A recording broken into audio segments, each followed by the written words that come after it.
Hey guys, welcome back to NBA Orb. Today we'll talk about why LeBron James is no longer the best player in the NBA anymore. Let's head into it. Number 11. He shoots way too much. By the end of Game 3 of his NBA Finals series, LeBron had missed more shots than Stephen Curry had even attempted. He missed a target on 64 out of 107 shots, while Curry put up only 63 times total. Number 10. He whines to the refs about everything. When has a referee ever responded to a complaining player with, "You know what, you're right, my bad," and changed the call? Number 9. He's a flopper. Flopping is just a classless and shameful thing to do as a professional athlete. Number 8. The chalk toss is just so lame. Did you ever see MJ do something so cheesy? No, you didn't. Number 7. The decision was a shady move. He couldn't win a title in Cleveland, his home, so he moved to South Beach. How convenient. Number 6. He promised Miami how many titles? Rather than sticking to his guns and overcoming adversity, he tucked his tail between his legs and leaves again.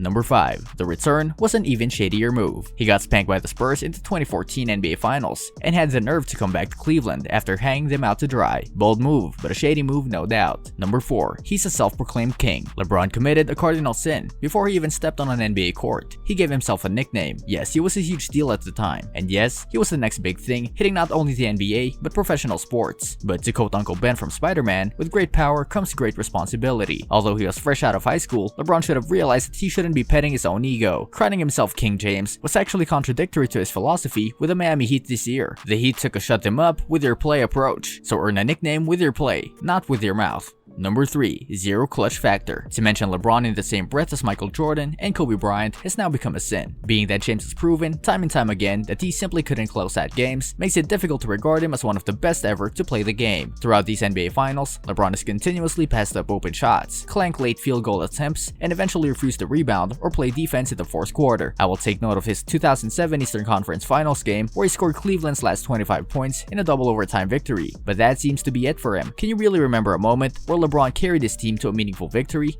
Number 2. Disrespect for the game. Yet another point that doesn't need arguing. Just watch the video. He's dancing on the baseline as the game is going on, not even in the timeout, as the game is in progress. When he asks the gal to approach Joakim Noah like he's doing something wrong. Are you kidding me? Noah is trying to stand up for his team, who is being blatantly disrespected by dancing players. I don't care if they're having fun. I've never seen Kobe or MJ dance around in circles as the game is going on. It's also a funny thing how LeBron references a fine line regarding disrespect in the beginning of the video. So what's more disrespectful, sticking up for your team or constantly dancing around during a blowout? In addition to his dancing outbreak, James also took a shot at Dirk Nowitzki during the NBA Finals by faking a cuff. It's really difficult to understand why LeBron made fun of Dirk after LeBron dropped a measly 8 points in a loss. Number 1. Many are better. His accomplishments, though impressive, do not stand out in any meaningful way from other all-time greats. For example, Magic Johnson has more championships, just as many Finals MVPs, and is in the top 2 to 3 all-time in assists per game. Magic only has one less regular season MVP than LeBron, but that's because he was going up against the GOAT, Michael Jordan. Magic took 3 MVPs off Jordan in their primes. Jordan was the runner-up to Magic or some other player, like Bird, 3 times. Who has LeBron ever had to go up against that was the equal of Michael Jordan in his prime? LeBron is not in the top 2 to 3 all-time in anything yet, as of February 2019, except turnovers, though he has played longer than Magic. Bill Russell has more rebounds, blocks, championships, and MVPs than LeBron. Kareem has more records, more wins, points, blocks, rebounds, scoring titles, championships, win shares, and MVPs. He also has a higher offensive and defensive rating than LeBron all-time. Nick Wright, one of LeBron's biggest supporters for GOAT, made a case that Tim Duncan was better than Kobe Bryant, and Duncan didn't have one fraction of the strength of the argument that Kareem has over LeBron, and Kareem played against everybody from Moses Malone to Karl Malone, from Will Chamberlain to Michael Jordan and Larry Bird. So I don't want to hear the nonsense. He was just great for his era. Jordan has more points, steals, better offensive rebounding, more regular season MVPs, better free throw shooting,